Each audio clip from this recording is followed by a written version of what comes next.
Bago po kayo nagretiro, ano po ang rank ninyo? Director General of the Philippine Drug Enforcement Agency. Noong 2001, saan po kayo naka-assign? Come again, the date, Mr. Chair? Noong 2001 po, saan kayo na-assign? 2001, I was assigned as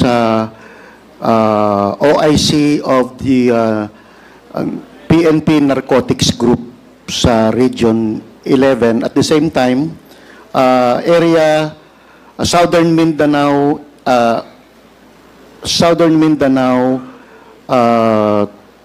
team leader po ako ng PACER during that time. General, taga Davao po ba kayo? Hindi po, Mr. Chair. Matagal na po ba ninyong kilala si former President Duterte? I was assigned in Davao from 1995 to 2007, Mr. Chair. Kaya So nga- definitely may acquaintance at nakatrabaho ko na rin po si former President Duterte. So, kilala niyo po siya? Officially, sa pagtatrabaho, yes, Mr. Chair. Malapit po ba kayo sa kanya? Law enforcers kasi, Mr. Chair, malapit talaga sa kanya, Mr. Chair. Noong 2001 ay nasa Davao po kayo, malamang alam niyo po yung nangyari may alam po kayo sa Davao Death Squad. Come again, Mr. Chair? Noong 2001 po, na-assign kayo sa Davao, malamang po may alam kayo sa Davao Death Squad. Wala po akong alam sa Davao Death Squad, Mr. Chair, kasi hindi naman po ako naging chief of police ng kahit saang station ng Davao. I was assigned, pareho kami ni Colonel Asierto, as a special unit lahat ang napuntahan ko, Mr. Chair. So, hindi po kayo naka-assign sa Davao? Buong Region 11, Mr. Chair, yung assignment ko. Saan po yung Not really on Davao. But ang cover ko, Mr. Chair, is Region 11. Saan po yung opisina ninyo naka-base? Davao City, Mr. Chair. So, ibig sabihin, sa tagal nyo sa Davao, hindi nyo narinig yung Davao Death Squad? May mga balita, Mr. Chair, na may Davao Death Squad. Ano po ang masasabi nyo tungkol dito? Kasi, Mr. Chair, kung araw-araw na balita, tapos hindi mo naman ma-identify, you will just accept it as it is. Na meron death squad, but you don't know who they are. General Villanueva, kilala niyo po ba si Arturo Las Cañas? Hindi po, Mr. Chair. Hindi po kayo magkakilala? Hindi ko kilala kahit, hindi ko man lang nakita ang mukha niyan, Mr. Chair, for my almost 12 years. Okay po.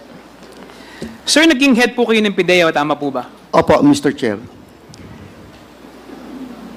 Masasabi po ba natin na ang PIDEA is mahalagang component yan ng war on drugs ng ating Pangulong Duterte nung panahon niya?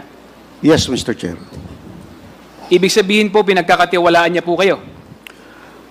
Yes, Mr. Chair, but I just want to explain, 2020 po ako nag-Director General ng PIDEA. Tama po, pero siyempre, pinagkakatiwalaan niya po kayo, kaya niya kayo in-appoint doon. Yes, Mr. Chair. Ibig sabihin po, sa pagtitiwala na yon, kilala niya po kayo. Yes, Mr. Chair. At kilala niyo rin po siya. Yes, Mr. Chair. Meron po ba kayong personal na relasyon? Wala po, Mr. Chair. Ang relasyon po namin, pag droga, akin. Walang pakialam kahit kay Nino. Kahit polis, walang pakialam. Pag droga, PIDEA. Masasabi niyo po ba na ang war on drugs si Presidente Duterte ay isang naging success? Mr. Chair, except for those EJKs, as far as barangay drug clearing is concerned, talagang malaki ang diferensya ng war on drugs. Alam niyo po sa artikulo, merong artikulong nilabas na sinabi niyo doon yung inyong mga accomplishment. Merong 406 elected officials, 127 members of the uniformed services, at kung ano-ano pa. Pero hindi niyo nabanggit doon sa report ninyo kung ilan yung namatay doon sa war on drugs. Mr. Chair, Meron po ba kayong tali ng panahon na yon ng PIDEA? Mr. Chair, during that time kasi, Mr. Chair, PNP po ang nagbibigay niyan eh. Kasi sa PIDEA, kung ano lang yung operation namin, yun lang pwede namin ibigay. But I cannot say anything dun sa namamatay nang wala naman kaming knowledge. For example, yung mga death under investigation. Sa police po yan, Mr. Chair. Hindi ba kayo kasama doon? Hindi ba Hindi kayo po kami ini-inform ng kasama ano? doon. Hindi Hindi ba po. kayo ini-inform ng opisina ninyo, ng PNP? Kahit- Or wala ba kayong joint operation? Kahit nga DOJ, Mr. Chair, hindi makakuha halos ng data from the PNP during that time. So wala kayong joint operation? Meron kami joint operation, Mr. Chair, and some of them resulted to death of those suspects. But, Mr. Chair, we also share death sa aming mga kasama. Pero kanina sinabi mo na pagdating sa drugs sa Jew eh.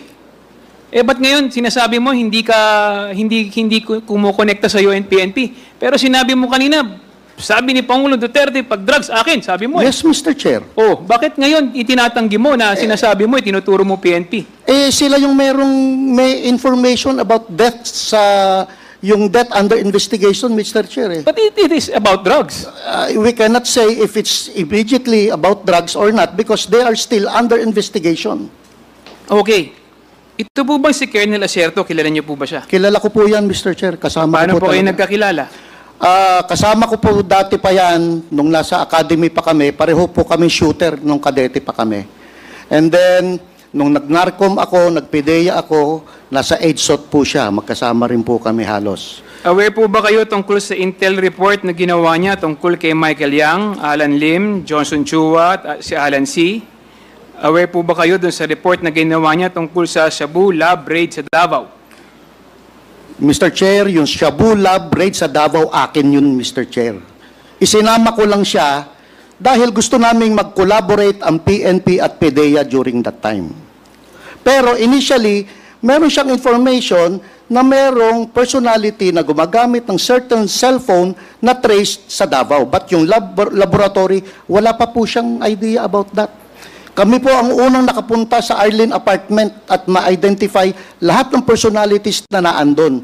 Hanggang siya itinuro po kami for 2 months na ituro kami sa Dumoy clandestine laboratory, Mr. Chair. So, Pero yun po- kasama na sila during the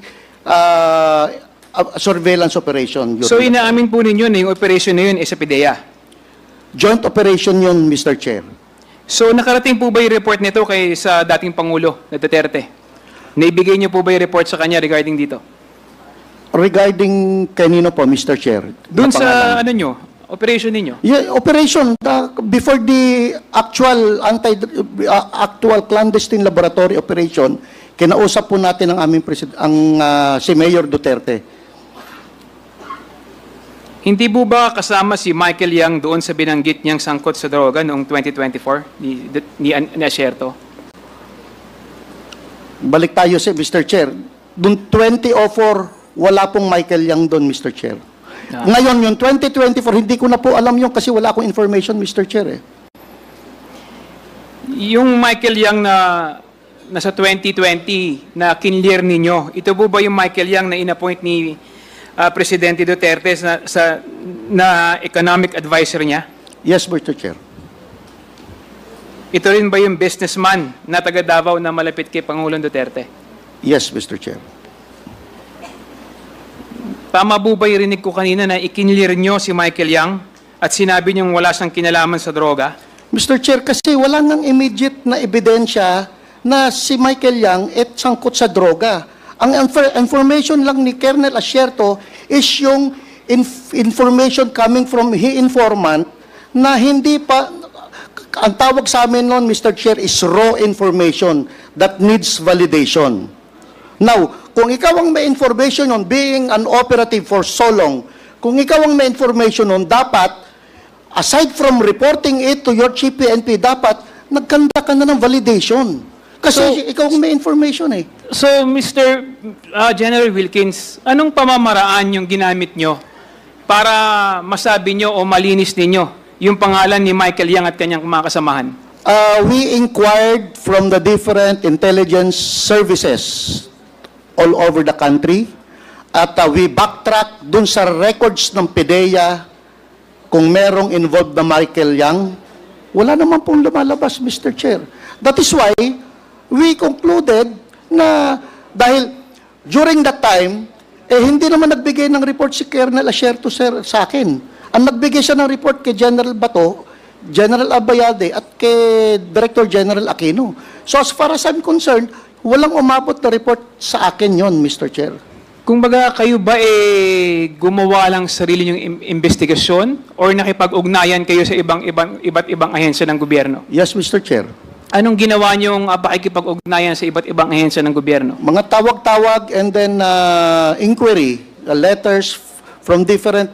Usually kasi, Mr. Chair, meron kaming grupo talaga na ang bilis ng text lang eh. Text, sir, may involvement pa to. Brad, may involvement pa to. Madali naman ang pasok ng mga information. Kanino kayo nakipag-ugnayan? Anong ahensya? Lahat, Mr. Chair.